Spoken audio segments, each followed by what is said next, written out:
Hello दोस्तों, यहाँ पे आज हम बात करेंगे हिंदी की प्रमुख संस्मरण व संस्मरणकारों की। तो सबसे पहले तो मैं बता दूं, जो हिंदी संस्मरण लेखन का कार्य है ये महावीर प्रसाद द्विवेदी के समय से प्रारंभ हुआ था।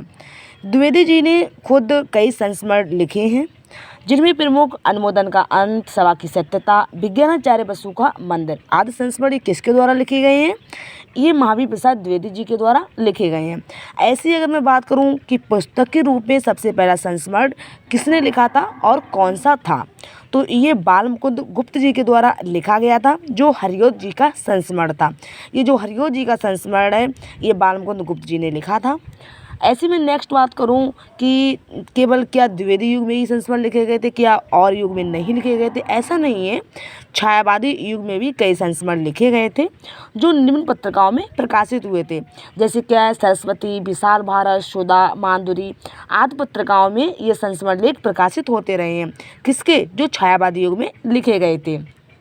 और जो राहुल शंकरदयाल जी हैं, इनका जो संस्मरण साहित्य है वो बचपन की स्मृतियाँ, जो उन्होंने 1955 ईस्वी में लिखा था, जिनका मैं कृतज्ञ, ये 1957 में लिखा था। और मेरे असहयोग के साथी, ये जो भी संस्मरण है ये राहुल शंकरदयाल जी के द्वारा लिखे गए हैं। और जो इराचंद जोशी जी हैं, इन्होंने मेरे प्राथमिक जीवन की स्मृतियाँ और वृंदावन लाल वर्मा का कुछ संस्मरण नामक जो लेख है ये सुधा पत्रिका में प्रकाशित हुआ था। ऐसे में यहाँ पे बात करूँ, जो कुंवर सुरेश सिंह जी हैं, इन्होंने एक संस्मरण लिखा, यादों के झरोके। क्या लिखा है? किसके झरोके हैं? यादों के झरोके हैं। और ये कब लिखा है? 1980 ईस्वी में लिखा है। नेक्स्ट हमारे विष्णु प्रभाकर जी आते हैं, इन्होंने लिखा है यादों की तीर्थ यात्रा। तो किसकी तीर्थ यात्रा है? यादों की तीर्थ यात्रा है। और वो कहाँ से निकल रही है? सृजन के सेतु से निकल रही है। और वहाँ पे क्या हो रहा है? वहाँ पे हम सफ़र मिलते रहे, ऐसी क्या हो, दुआएं हो रही हैं। तो ये मतलब थोड़ा जब हम सेंस लगाएंगे तो हमें ये और भी इजीली समझ में आएंगे। अब जैसे क्या है, जो यादों के झरोके हैं ये कुंवर सुरेश सिंह का है, इसमें बहुत कम डिफरेंस है, थोड़ा ध्यान रखिएगा। और जो विष्णु प्रभाकर जी की रचना, ये यादों की तीर्थ यात्रा है। तो हमने थोड़ा मतलब सेंस लगा लिया कि जो सृजन के सेतु से यादों की तीर्थ यात्रा निकल रही है और वहाँ पे मतलब लोग दुआएं कर रहे हैं कि हम सफ़र हमेशा मिलते रहें। तो नेक्स्ट कवि हमारे आते हैं राजेंद्र यादव जी, इन्होंने लिखा है औरों के बहाने वे देवता नहीं हैं। इनके मतलब वो थोड़ा सेंस लगाएंगे कि हम ये नहीं मान सकते हैं कि औरों के बहाने वो लोग कह रहे हैं कि वो देवता हैं, ऐसा नहीं है, हम जब खुद देखेंगे तब मानेंगे। तो इस तरह से उनकी रचना का क्या नाम है? औरों के बहाने, 1981 में लिखी गई। ठीक है, वे देवता नहीं है, सन 2000 में लिखी गई है। तो नेक्स्ट कवि हमारे अमृतलाल नागर जी हैं, इनका संस्मरण है जिनके साथ जिया, ये 1981 में लिखा था। तो ये कह रहे हैं जिनके साथ मैंने जिया है, बहुत ही मतलब जो हमारा जीवन है अमूल्य है, जिनके भी साथ जिया है बहुत अच्छे से हमने जिया है। तो थोड़ा जब इसे इस तरह से हम समझेंगे तो हमें आसानी से ये समझ में आएंगे। नेक्स्ट कवि हमारी आती हैं प्रतिभा अग्रवाल, इन्होंने लिखा है सृजन का सुख दुख। तो थोड़ा इसे हम समझेंगे। जो सृजन का सुख दुख है, जो हमारे सृजनकर्ता ब्रह्मा जी थे, इन्होंने हम लोगों के लिए सुख और दुख दोनों ही बराबर बनाए हैं। ऐसा नहीं है भाई कोई दुखी है तो कभी सुख नहीं मिलेगा उसे, सुख ही भी मिलेगा, सुख है तो दुख। इस तरह से क्या है, दोनों का मतलब मैचिंग है। तो जिस तरह से दिन के बाद रात होता है, रात के बाद दिन होता है, ऐसे ही हमारा सुख दुख का भी है। तो ये किसकी? प्रतिभा अग्रवाल जी की है। क्या है? सृजन का सुख दुख, जो 1981 में लिखी गई थी। नेक्स्ट हमारे कवि आते रामेश्वर शुक्ल अंचल जी, इन्होंने लिखा है योग पुरुष, ये 1983 में लिखी गई थी। क्षितिज बिंब और शिलालिपि, ये 1987 में लिखी गई। नेक्स्ट कवि हमारी पद्मा सचदेव आती हैं, इन्होंने लिखा है दीवान खाना, ये 1984 में लिखी थी।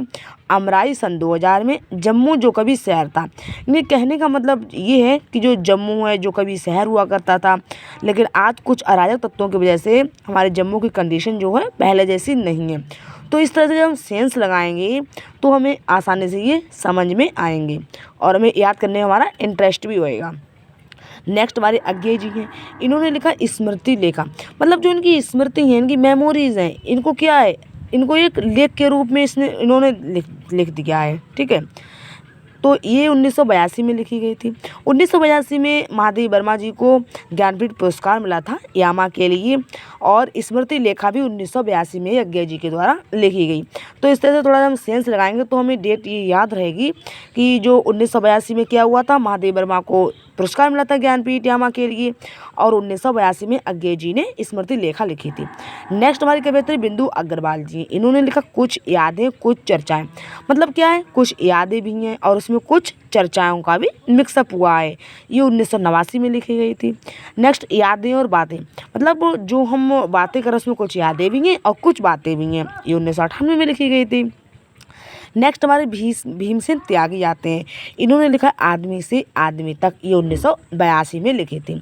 82 में हमारी एक रचना और लिखी गई है जो अज्ञे जी के द्वारा लिखी गई स्मृति लेखा, और एक भीमसेन त्यागी जी के द्वारा लिखी आदमी से आदमी तक। दोनों ही ये जो संस्मरण है 1982 में लिखे गए थे। तो इस तरह से हमने बात की थी हिंदी के प्रमुख संस्मरण व संस्मरणकारों की। जो मोस्ट इम्पॉर्टेंट संस्मरण मैंने यहाँ पे दिए हुए हैं, आप लोग पूरी वीडियोज को देखिएगा। ऐसे ही एक संस्मरण हमारा आता है जो रामेश्वर शुक्ल अंचल जी के द्वारा लिखा गया है, युग पुरुष। ये क्या है, संस्मरण का संग्रह है। इसमें निराला, माखनलाल चतुर्वेदी, प्रेमचंद, गया प्रसाद सुकुसनेई, पुरुषोत्तम दास टंडन, बालकृष्ण शर्मा नवीन और भगवती प्रसाद वाजपेयी, भुवनेश्वर, केशव पाठक, हजारी प्रसाद द्विवेदी, ब्रज किशोर चतुर्वेदी, सिया रामशरण गुप्त, इन सब की संस्मरण इसमें संग्रहित हैं। तभी इसका नाम जो है युग पुरुष दिया गया है। तो इस तरह से यहाँ पे मोस्ट इम्पोर्टेंट मैंने संस्मरणकारों की बात की थी। आप लोग पूरी वीडियोज़ को देखिएगा। उम्मीद करते हैं ये वीडियोज़ आप सभी को पसंद आए, इससे आप सभी को लाभ हो। और अगर हमारी वीडियोज़ आप सभी को पसंद आए तो इसे लाइक, सब्सक्राइब और शेयर करिएगा।